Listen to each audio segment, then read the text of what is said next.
Il y a des gens qui ont tendance à tenir des propos pour fragiliser la cohésion sociale et tout. Et comme je l'ai dit, quand on a adopté cette loi, c'est nous les musulmans qui avons été les premiers à se plaindre. Pourquoi les autres ne se plaignent pas? Pourquoi? Mais est-ce qu'on s'est assis une fois se poser la question? Pourquoi? Je pense que pour que quelqu'un, si tu veux attirer quelqu'un dans ta religion, c'est ton comportement d'abord qui peut faire que la personne va. Ce n'est pas autre chose. Et on ne peut pas forcer quelqu'un. Tout le monde est créature de Dieu. Et si toi tu penses que tu es un vrai religieux, tu dois aimer les autres créatures de Dieu. Parce que toi tu n'as pas donné la vie à quelqu'un. Tu ne peux pas créer un homme. C'est Dieu qui nous a tous créés. Toi tu n'as pas la capacité de créer un homme et c'est toi tu veux tuer un homme parce qu'il ne te suit pas dans ton. Pourquoi? Mais posez-vous les bonnes questions. Est-ce qu'on est maudit? Mais regardez, le christianisme, beaucoup en Europe sont chrétiens et tout. 2026 là, de nos jours, vous entendez c'est qui veut tuer son frère parce qu'il y a une discussion de c'est parce qu'à cause de la religion, il n'aime pas son frère ou veut tuer son frère. Vous avez entendu ça quelque part? Allez-y en Arabie Saoudite, qui est le berceau même de l'islam. Est-ce qu'aujourd'hui en Arabie Saoudite, les gens se font la bagarre ou veulent se tuer parce que l'autre n'est pas musulman? Mais pourquoi c'est nous les nègres qui sommes prêts à détester nos frères, prêts à les tuer parce qu'on dit qu'il est kafir? Pourquoi? Tu es prêt à les tuer et tu n'es pas capable de donner vie. Et tu sais bien que Dieu t'interdit de tuer. Les vrais musulmans, quand un moustique le pique, il n'a même pas le droit de le tuer. Il doit l'attraper et lui couper une aile. C'est ce qui est dit. Donc arrêtez ça. Au lieu de vous pomper la tête, oui, il est venu pour combattre l'islam. Si c'est ça là, si c'est ça qui est votre islam là, on va combattre ça. Ce n'est pas sérieux. On dit que c'est une religion de paix. Mais les extrémistes là, il faut vous ressaisir. Si vous ne vous ressaisissez pas, en tout cas le combat est lancé. C'est ça qui a amené le terrorisme, c'est l'extrémisme. Qui dit que non, l'autre, il faut le tuer. Parce que. Pourquoi? Non, faites pardon, doucement. Doucement. Il y a des gens même là. Toute chose qu'ils veulent faire, ah non, ça c'est pour les cafés, ça c'est café. Morel, toi tu as fabriqué quoi?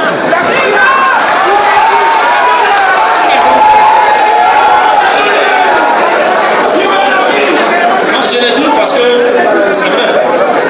On a fait suspendre certains de quoi? De prêches.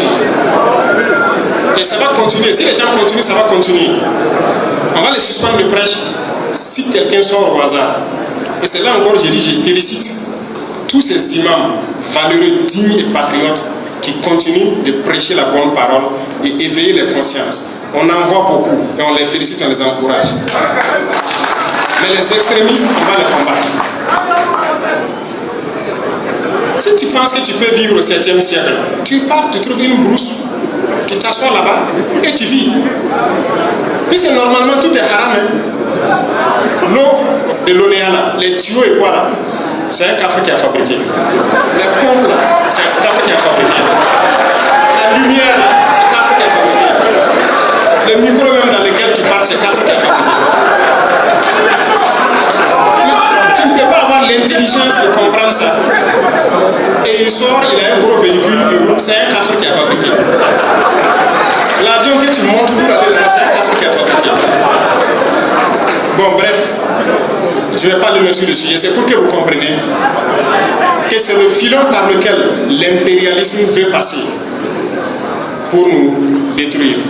Et ce n'est que le début. J'insiste là-dessus parce que ce n'est que le début. Ce qui vient est plus grave. Oui, tenez-vous bien. On a tout de suite parlé des bourses des élèves, étudiants et tout. Le ministre de l'enseignement supérieur a très bien fait d'expliquer clairement. Les gens n'ont pas pu manipuler. Mais je vais vous dire quelque chose. À l'instant où je parle là, on a plus d'1 millier de jeunes burkinabés. On est en train de recenser dans certains pays arabes, en train d'apprendre quelque chose. On a recensé les dernières statistiques, j'étais 800 et quelques. J'ai regardé la fiche. Personne n'est au courant de leur sortie. Personne n'est au courant de ce qu'ils font. Les ambassades qui sont là-bas ne sont pas au courant d'eux. Et vous savez ce qu'ils apprennent? La charia, les lois islamiques et la jurisprudence islamique. Personne de ces 800 et quelques qu'on m'a montré la liste la dernière fois n'apprend un seul métier. Personne. C'est pour venir appliquer la charia ou ici. Vous voyez pourquoi c'est bien de contrôler ceux qui sortent. C'est pourquoi je dis la phase importante est devant nous. Ces gens-là, je vais les faire revenir. Celui qui ne va pas revenir, c'est qu'il n'est plus burkinabé. Mais il faut qu'on change. Si nous, c'est-à-dire vous-même les imams ici, vous ne pouvez pas former nos jeunes à l'islam, il faut laisser. Ce n'est pas sérieux. Et je pense que vous pouvez. Et nous-mêmes, nous allons prendre en compte ces financements-là. Que ce soit les jeunes catholiques, les jeunes protestants, les jeunes quoi, nous-mêmes on va trouver la formule, les traditionnalistes, on va financer nous-mêmes tout ce qui est religion. Il faut noter ça, on va trouver un budget pour ça. Parce que beaucoup de gens sont attirés vers ça à cause de l'argent, rien que l'argent. Ils reçoivent les financements, ils font ce qu'ils ont à faire, on fait sortir les enfants, ils partent apprendre la charia, ils viennent, ils veulent appliquer la charia. Ils passent 5 ans, 7 ans d'endoctrinement. Et c'est comme ça, il vient, il est comme ça, il dit que l'autre a couru halal. C'est comme ça. Et résultat de course, on sera là entre nous, à nous entretuer, et eux, ils vont continuer à piller ce qu'ils doivent piller. Jamais, moi je ne peux pas permettre ça. Non. Donc, ceux-là qui étaient là, j'ai entendu des gens dire que non, ah non, et ils me soutenaient, c'est quoi? Si tu me soutenais à cause de ça, il ne faut même plus me soutenir. C'est vrai. Qu'on soit clair. Mais nous, on a un objectif, on va arriver à l'objectif. Tous les humains que Dieu a créés, on a le devoir de les aimer. Voilà pourquoi quand moi je dors, je pense à l'enfant inconnu. L'enfant que je ne connais pas, qui est au fin fond du Burkina, est-ce que tous les enfants du Burkina dorment? S'ils ne dorment pas, moi je ne peux pas avoir de sommeil. Est-ce que tous les enfants du Burkina ont au moins un repas à manger? S'ils n'ont pas à manger, moi je ne peux pas avoir de repos. Et je me sacrifie pour ça. Donc je ne peux pas laisser quelqu'un venir donc nous dévier de notre trajectoire. Ça jamais.